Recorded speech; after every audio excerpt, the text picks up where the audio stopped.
Bitter criticism. Today I'm going to face the news. I'm going to face the Russia Today news about what happened with Benjamin Netanyahu in the US Congress. I actually don't care about Benjamin Netanyahu, but somehow that is important something. Here, US and Israel bound forever.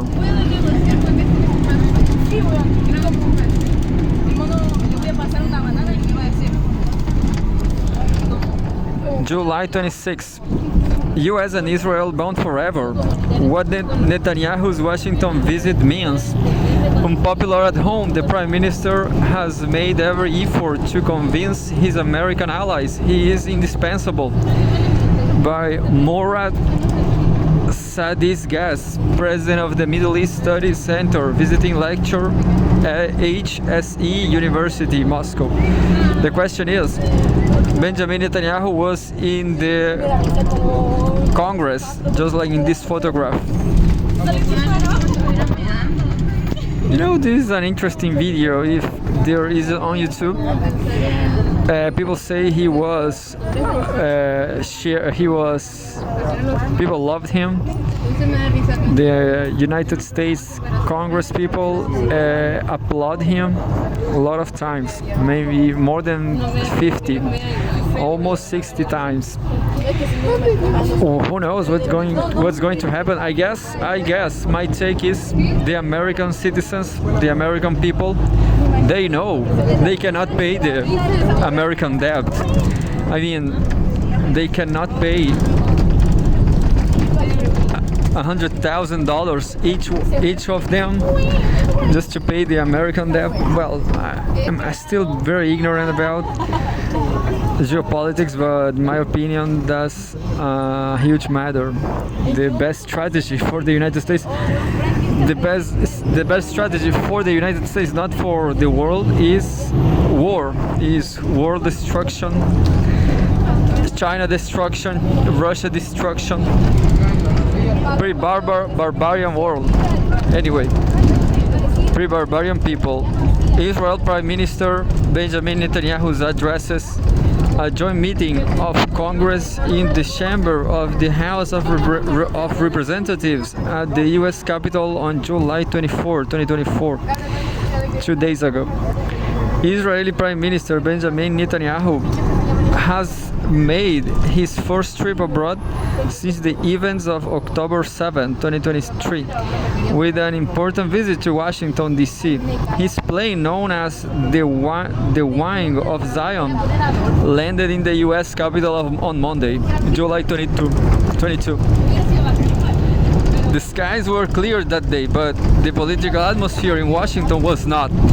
The US has been experiencing challenging times, marked by deep societal divisions and a seeming departure from the foundational values established by the founding fathers.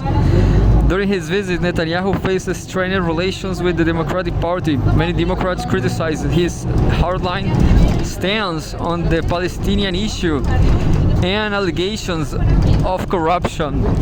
These tensions were further heightened by Netanyahu's repeated attempts to align himself with Republicans, giving the impression that he sought to influence U.S. domestic politics.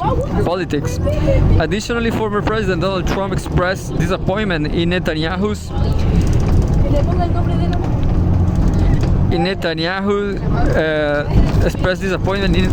for publicly congratulating Joe Biden on his 2020 election victory, viewing it as an act of disloyalty. This visit underscored not only Netanyahu's efforts to strengthen U.S.-Israeli ties, but also highlighted the deep political divisions currently present within American society. Netanyahu's visit to the U.S. had been planned well in advance as part of ongoing diplomatic efforts. A month prior, on June 22, Israeli defense Defense Minister Yoav Gallant traveled to Washington. He held meetings with senior U.S. officials, including Defense Secretary Lloyd Austin and Secretary of State Antony Blinken. The discussions cover security concerns along the Lebanese border, the ongoing conflict in Gaza, and its third phase that is supposed to follow the cessation of active hostilities in the enclave. The meetings also focus on defense cooperation between Israel and the U.S. crucial element for the security of the Israel state. The situation in Gaza remains complex, causing significant tension in the U.S.-Israeli relations. The Israeli military continues operations to neutralize the threat posed by Hamas, often drawing criticism from the international community and segments of American public. The Biden administration seeks to balance support for Israel with the need to provide humanitarian aid to Palestinian civilians, sometimes leading to disagreements between the two nations. Nevertheless, the U.S. and Israel continue to actively collaborate in defense and intelligence, a vital aspect of their strategic partnership. However, issues surrounding peaceful resolutions and the protection of Palestinian civilians remain contentious topics complicating diplomatic relations.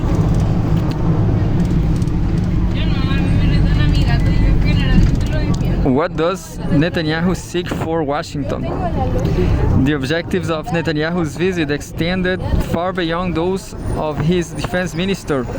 Netanyahu aimed to use his meeting with Biden and an address before Congress to restore his image as a staunch defender of Israel and to strengthen his ties with the American political elite. His last visit to Washington in September 2020 was marked by the signing of a peace agreement with the United Arab Emirates, a significant diplomatic achievement facilitated by then President Donald Trump. The scheduled meeting with Biden, however, was postponed due to the U.S. President's COVID-19 infection, with no new date set. Netanyahu's agenda also included meetings with Vice President Kamala Harris, who is likely preparing for her residential run, National Security Advisor Jake Sullivan, and Secretary of State Antony Blinken. Netanyahu also planned a meeting with Donald Trump at Mar-a-Lago. The primary goal of the visit, as stated by Israeli officials, was to appeal to American lawmakers for bipartisan support for Israel in its conflict with the Palestinian movement, Hamas, and other adversaries, including Iran and the Axis of Resistance. Amid political instability in Washington, Netanyahu sought to secure the backing of the U.S. as a key ally in confronting anti-Israel forces. In his address to Congress, Netanyahu sought to avoid confrontation with the Biden administration and emphasized the importance of supporting Israel, despite some Democrats expressing intentions to boycott the speech due to Israel's actions in Gaza, and protests occurring outside the Capitol from both American activists and Israel democracy supporters. Netanyahu received a warm welcome with standing ovations as he entered the chamber. He began his speech by thanking all the participants and referring to the venue as the citadel of democracy. He then stated that the Iranian axis of terrorism opposes America, Israel, and their Arab friends, framing the conflict not as a clash of civilizations but as a battle of barbarians against civilization, and asserted that the US and Israel must stand together. His speech was well prepared, highlighting the brutality of Palestinian militant groups. Netanyahu brought with him members of the Israeli military fighting in Gaza, including representatives of the Ethiopian and Bedouin communities, to demonstrate that Muslims, Christians, and Jews are fighting together to defend Israel.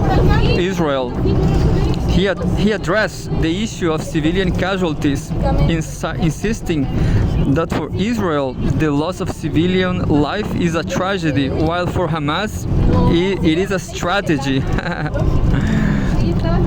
Netanyahu called for providing the Israeli defense forces with the necessary tools to achieve victory, implying a request for American military aid.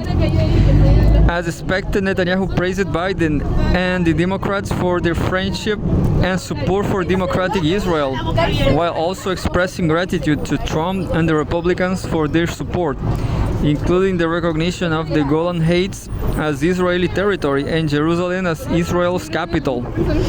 In summary, Netanyahu's visit was aimed at securing support, resolving current disagreements between Washington and West Jerusalem, and ensuring backing from future U.S. administrations.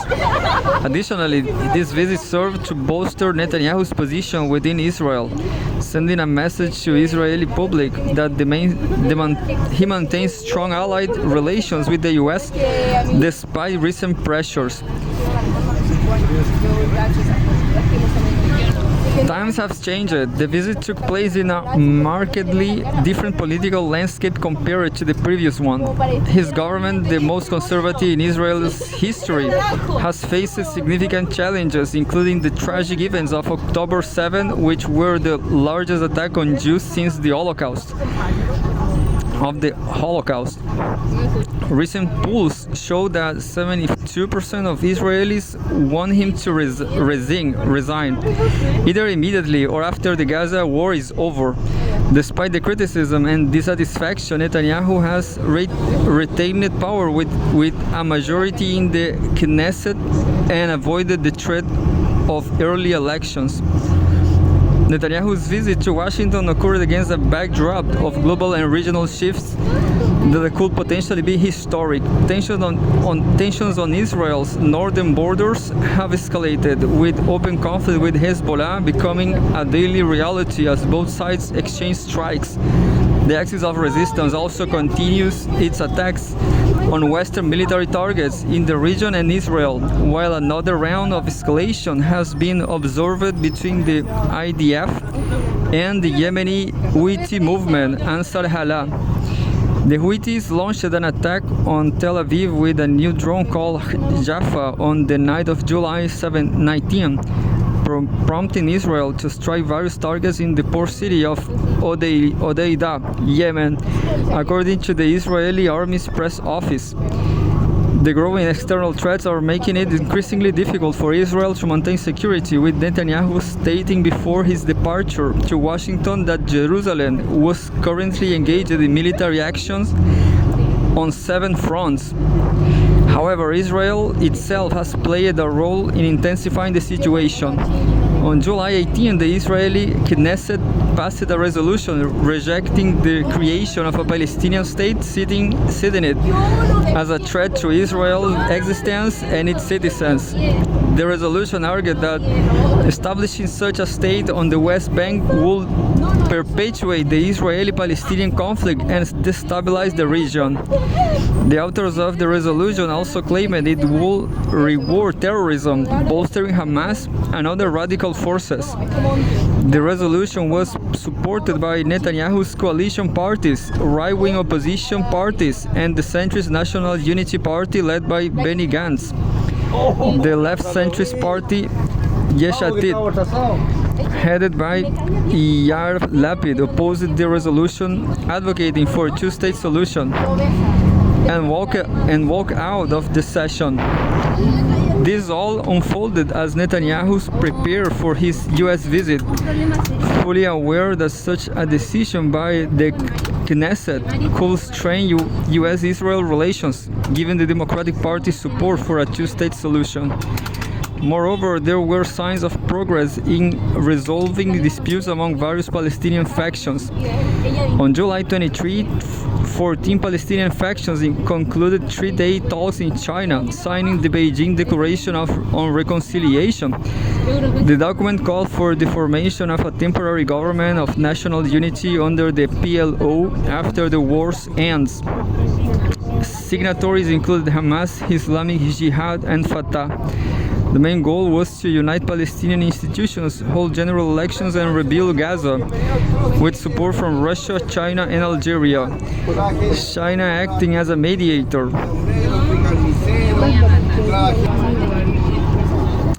China, acting as a mediator, proposed a three-stage plan for resolving the Palestinian issue, including a ceasefire, reconstruction of Gaza, and full UN membership for Palestine.